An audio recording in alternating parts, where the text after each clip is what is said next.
ازاي تعمل عروض للجمعة البيضاء؟ السلام عليكم. في الفيديو ده هنتكلم عن ازاي تعمل عروض للجمعة البيضاء وايه الاستراتيجيات اللي انت المفروض تمشي عليها. انا احمد هريجي، السي او لكومباكت ميديا، والنهارده هنتكلم عن الفرصة اللي بتيجي لمعظم الناس خلال شهر نوفمبر وهي الجمعة البيضاء، واللي ده انعكاس بره اللي بيسموها بلاك فرايدي او الجمعه السوداء. وهي حقيقه بتبقى فرصه لكل الناس ان هي تزود مبيعاتها وتزود قاعده العملاء بتاعها عن طريق تقديم خصوم وعروض. نحاول ان احنا نزود كميه المنتجات اللي احنا بنبيعها او الخدمات اللي احنا بنبيعها. في كذا استراتيجيه عشان تقدر تعمل عروض في الجمعه البيضاء، ممكن تاخد منهم حوالي 3 4 تمشي عليهم.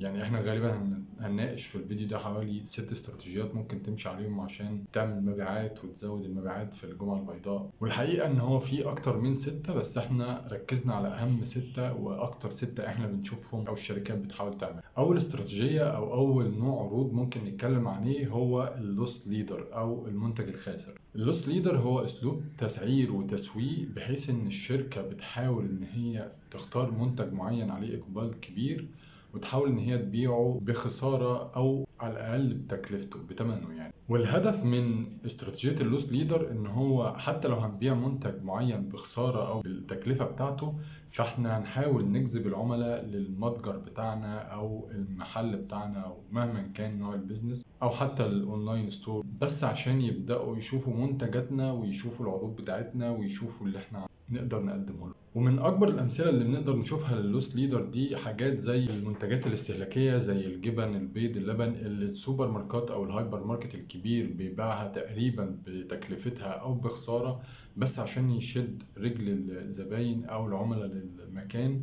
وساعتها طبعا العميل لما بيدخل ما بياخدش المنتج ده بس، بياخد كذا منتج جنبه، فبيبقى هو ده اللوس ليدر او ده المنتج اللي احنا هنخسر فيه او هنبيعه بثمنه، بس في سبيل ان احنا نخلي العميل يجي يشوف منتجاتنا وياخد اكتر من منتج. تاني استراتيجية ممكن نعملها في الجمعة البيضاء هي الجيفت كاردز. وببساطة شديدة الاستراتيجية دي بتقوم ان احنا بندي للعملاء الحاليين جيفت كاردز مجانية او بثمن قليل جدا، 20 جنيه 50 جنيه حاجة في الحدود دي، بحيث ان هم يدوها لاهلهم واصحابهم، ما ينفعش يصرفوها على نفسهم، بحيث انهم يجوا يجربوا المنتج او الخدمة بتاعتك. والشركة هنا بتقدم الجيفت كارد ببلاش او بتكلفة قليلة جدا في سبيل ان هي تجذب رجل عملاء جداد ويكونوا على علاقة بالعملاء القدام، بحيث ان هو يبقى في حاجة اللي هو word of mouth او في ثقة. يعني مش جايب عميل من اي حتة وخلاص، لا ده عميل صديق للعميل بتاعك او قريب للعميل بتاعك، فمعنى كده ان في ثقة في المنتج وان في حد جرب المنتج قبل كده. ده كمان في حد ذاته بيزود ولاء العملاء القدام عندك، لان انت لما تديله هديه جيفت كارد يديها هو لاي حد من قرايبه، فهو بيحس ان هو عميل مهم بالنسبه لك، وده بيعزز الولاء بتاع العملاء. على سبيل المثال عندك الجيفت كاردز اللي بتقدم من جيمات او صالات الفتنس، بيقدموها للعملاء الحاليين وهم ذات نفسهم بيقدروا يقدموها لاصحابهم او اهلهم، وييجوا يجربوا الخدمة بتاعة الجيم والخدمة بتاعة صالة الفتنس، وطبعا ده بيؤدي يعني لزيادة المبيعات وزيادة قاعدة العملاء بتاعة الجيم. تالت استراتيجية وهي البوجو أو باي 1 جيت 1، اشتري قطعة واحصل على قطعة تانية مجانا. وهنا بيقدر العميل انه ياخد قطعة زيادة او قطعة مجانية لما بيشتري المنتج بالسعر العادي بتاعه. الاستراتيجية دي بتبقى حلوة وفعالة جدا لو انت هدفك زيادة قاعدة العملاء بتوعك، كمان يبقى التخلص من المخزون الزيادة. يعني لو انت عندك في المخزن حاجات زيادة ممكن بتحاول تحرقها، لا ممكن تحطها في عرض، اشتري قطعة واحصل على التانية هدية. ده هيوفر لك عملاء كتير، يعني هتزود المبيعات وفي نفس الوقت هتحرق المخزون الزيادة اللي عندك. طبعا من اشهر الامثلة للاستراتيجية دي محلات الملابس والقطع الهدوم، بتشتري واحدة وبتاخد التانية هدية عليها. رابع استراتيجية هي الفلاش سيلز او العروض الفورية، او في بعض الأحيان الناس بتقول عليها عروض اليوم الواحد. الهدف من الاستراتيجية دي هو إن أنت بتعمل خصومات على مجموعة منتجات أو مجموعة خدمات أنت بتقدمها لعدد ساعات قليل جدا أو يمكن يوم واحد بس. الهدف هنا هو تحفيز العملاء إن هم ياخدوا قرارات الشراء بسرعة جدا، وده نوعا ما بيخلق نوع من الشعور بالسرعة، يعني لازم العميل ياخد القرار في الوقت القصير ده. خامس حاجة هي البندل اوفرز او عروض الحزم. الفكرة ورا البندل اوفرز هو ان انت بتجمع مجموعة خدمات او مجموعة منتجات مع بعضهم وتبيعهم مع بعض كبندل واحدة، وبسعر يكون اقل. ومن امثله البندل اوفرز اللي احنا بنشوفها المتاجر بتاع الاجهزه المنزليه زي مثلا الكيتشن ماشين او البندل بتاع الكيتشن كله،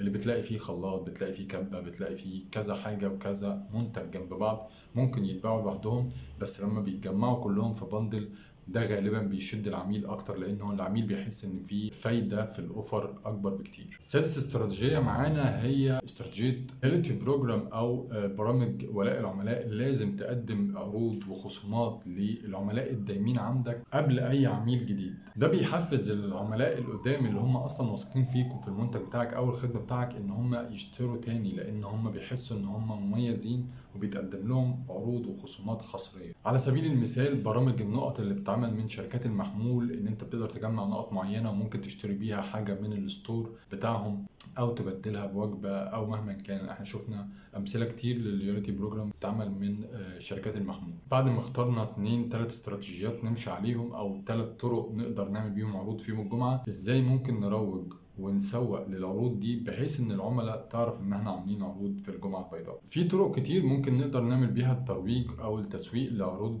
اللي احنا بنقدمها في الجمعه البيضاء. هنتكلم عن اهمها. اول حاجه هي الايميل ماركتنج، وان انت تقدر تعمل حمله تسويق عبر البريد الالكتروني وتوجه رسائل لعملائك الحاليين بالبريد وتعرفهم ان انت عامل عروض للجمعه البيضاء. حاول طبعا يكون في محتوى بصري سواء فيديو او صور تعرف الناس على الايميل اللي بيتبعت ان في عروض وان في خصومات وحاجات زي كده. تاني حاجه هي السوشيال ميديا، وانك تستخدم المنصات اللي بيتجمع عليها العملاء بتوعك سواء كانت فيسبوك، انستجرام، تويتر، تيك توك، وتبدا تعرف الناس بالعروض بتاعتك وتبدا تعمل اعلانات او كونتنت يعرف الناس العروض بتاعتك. طبعا مش هنحتاج نتكلم كتير عن موضوع ان انت تحاول تعمل صور، ديزاينات، تحاول تعمل فيديوهات تعبر عن العروض والخصومات ونسب الخصومات. تالت حاجة معانا هي الويب سايت بانرز او البوب ابس، البانرات اللي بتبقى على الويب سايت بتاعك. طبعا لما اي حد يدخل على الويب سايت بتاعك ويشوف ان انت عامل عرض وعامل بانر بتتكلم عن ان انت عامل عرض بنسبة معينة، دي حاجة بتشجع الناس ان هي تشتري وبتعرف الناس ان انت عامل عروض للجمعة البيضاء. خامس حاجة هي الموبايل نوتيفيكيشن. لو انت عندك ابلكيشن العملاء بتوعك بيستخدموه عشان يشتروا من خلاله او يتعاملوا من خلاله، تقدر تبعت لهم نوتيفيكيشنز بالعروض اللي انت عاملها. سادس حاجه هي رسائل الاس ام اس. تقدر تبعت لعملائك رسائل اس ام اس تعرفهم العروض اللي انت عاملها وتعرفهم نسب الخصومات اللي ممكن يحصلوا عليها في الجمعه البيضاء. تامن حاجه هي الانفلونسر ماركتنج. ممكن تستخدم انفلونسرز في ان هم يعرضوا العروض او يقدموا للناس اللي عندهم العروض اللي انت عاملها والخصومات وازاي يقدروا يحصلوا عليها. كمان ممكن تعمل الفلاش سيلز كاونت داون، يعني يبقى في عداد وقت بيعد على الويب سايت بتاعك او على المتجر بتاعك او مهما كان، وتقدر تبلغ العملاء ان هو العرض هينتهي في خلال فترة معينة. ده قلنا ان هو هيحفز العملاء ان هم ياخدوا قرار الشراء. اخر حاجة طبعا بالنسبة للمتاجر الفعلية، لو حد عنده محل على ارض الواقع ممكن يعمل بانرات وممكن يعمل يفط جوه المحل وبره المحل تعرف الناس ان هو عامل عروض للجمعة البيضاء، وتعرف الناس نسب الخصم اللي ممكن يحصلوا عليها او نوع الخصم اللي ممكن يحصلوا عليه. بكده نبقى احنا نهينا الفيديو بتاعنا اللي بيتكلم عن عروض الجمعة البيضاء وازاي تقدر تعمله من البيزنس بتاعك.